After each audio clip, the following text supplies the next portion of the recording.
Yeah, the next question, CP, comes from Dirk Conradie. Is that a legal one? Well, Right. not so much.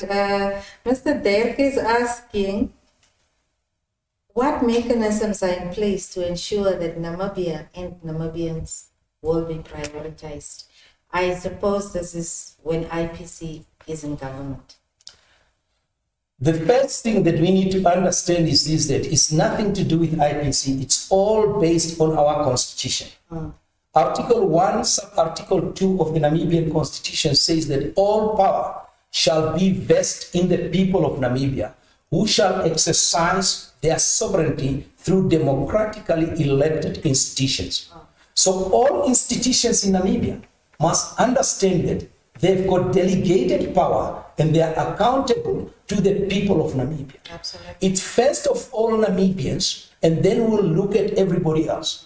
After all, we attained independence from the prosperity of our people, and we will accommodate those who understand the mutuality of benefit, a win-win situation. Of course, Namibia hasn't got all the means of sustaining ourselves, and like everybody else, we will rely on other friendly nations that understand our sovereignty and will be able to come and enter into economic relationship that is beneficially mutually to us. But we don't want people to come in and dominate our environment to the extent that our own people suffer.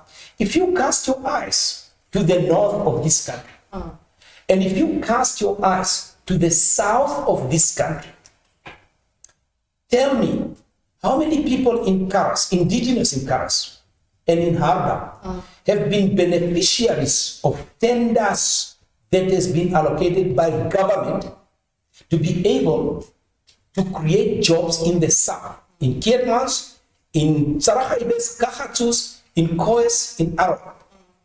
When you travel from Ice all the way down to Marinta, you get seen plates of people in poverty, complete poverty. But when you cast your eyes again to Omaheke as well, you see, and also into the Korikas areas, Sesfontein areas, and you go all the way to Oshitenda, 60 kilos from Sesfontein, you see the degree of poverty that is ended in Namibia itself. But when you go down to the north, our business people are crying out that they've been left out. They are not getting tenders anymore, and their businesses are basically being suffocated because the government tend to favor foreigners from whether it's Southeast Asia or from other countries. And that cannot be tolerated. Our constitutional obligation in IPC is to ensure that we prioritize the needs of our people. It's no good having our students qualifying from universities and they are walking on the streets without jobs. It's no good having our business people who are investing in the labor force of our people to ensure that they look after the extended families. And yet when the tenders come, they are given to the other people. And that is because of the under-table brown envelopes. Our people can only be prioritized profitably and positively if we tackle corruption.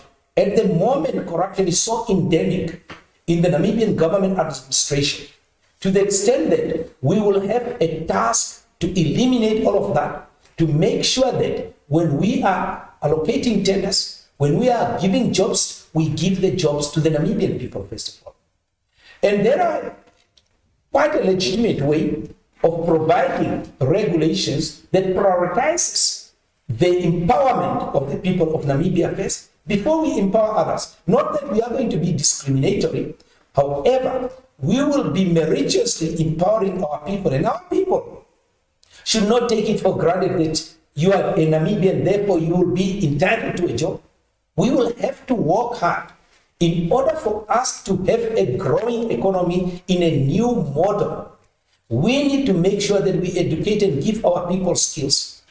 Those skills will be necessary to meritoriously and pragmatically empower our people to contribute to the generation of an economy that is able to generate revenue for our people, to make sure that we've got a positive export and import of our country, of products in this country, to make sure that we've got value additions in many of our resources, minerals, wood, etc. That is the only time that we'll be able to empower our people. But our people should not take it for granted and say, I'm Namibian, I'm entitled to something. You are entitled to it, but you need to satisfy the requirements. Those requirements will be the responsibility of the administration, the government, to ensure that our people are academically in tune, to make sure they will be able to compete on the premises, to make sure that we can then create a knowledge-based economy. But at the moment, it's going to be very difficult, but we need to be the elements and the vehicles of change. If we are not, we'll not be able to empower our own people. Wonderful. And with that, CP, a knowledge-based economy, that ties in with what you said earlier about the education system. Yeah. The education system needs to be aligned in such a way that it produces graduates who are responsive to the needs of the country.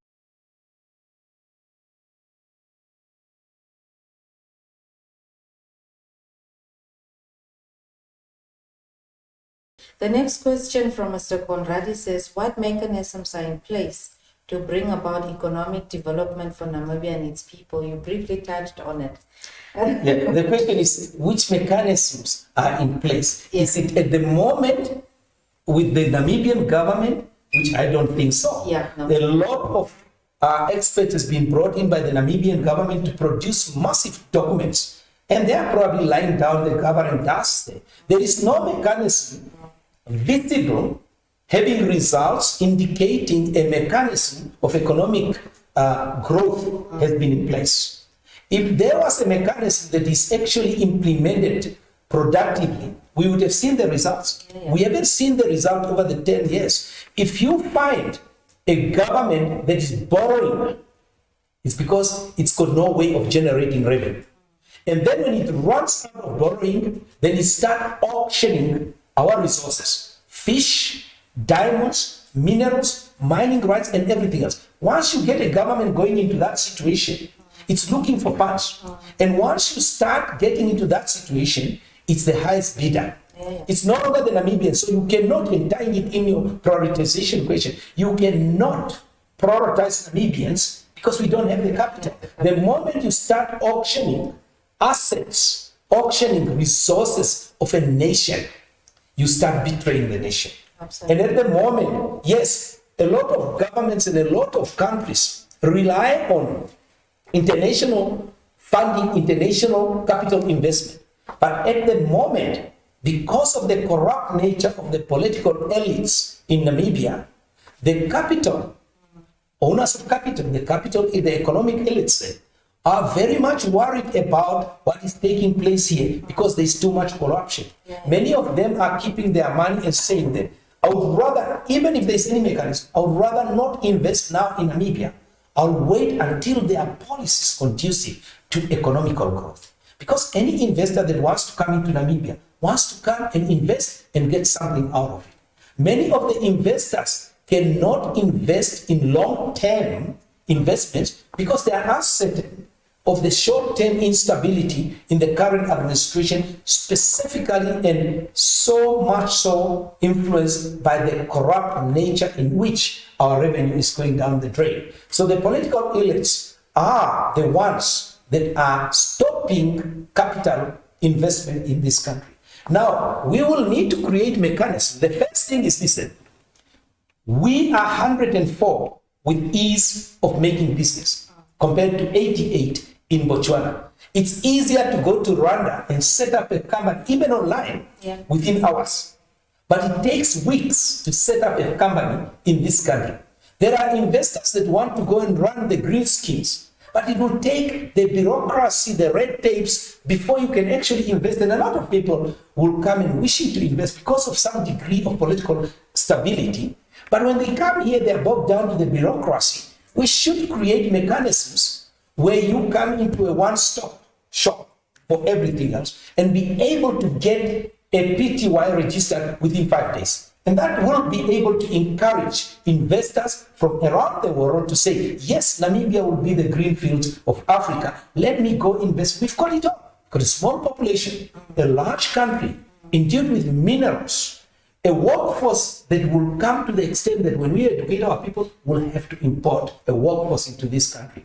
We've got our rivers, we've got the potential of the sea, we've got a wealth replenished with our marine resources there. We've got it all. What we lack is capital, but we do not have the environment conducive to capital investment. What we need in a new administration is to make sure that Namibia is investor friendly. Yeah. At the moment, Namibia is not investor friendly because of the high degree of corruption involving not only the echelons at the bottom, but the entire to the top.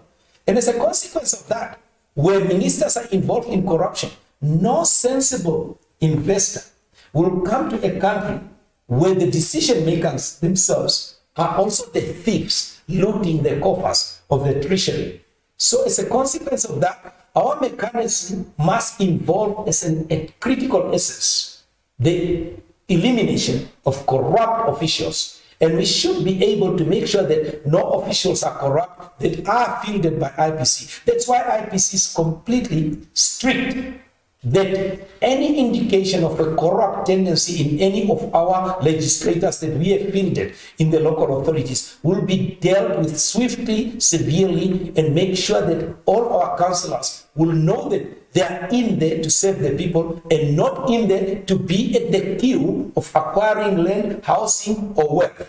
You must be at the back of the queue and serve the people first. And that is a principle that needs to be adopted by the new administration in 2024 to ensure that Namibia will be able from 2024 to see itself in an upward trajectory in economic development.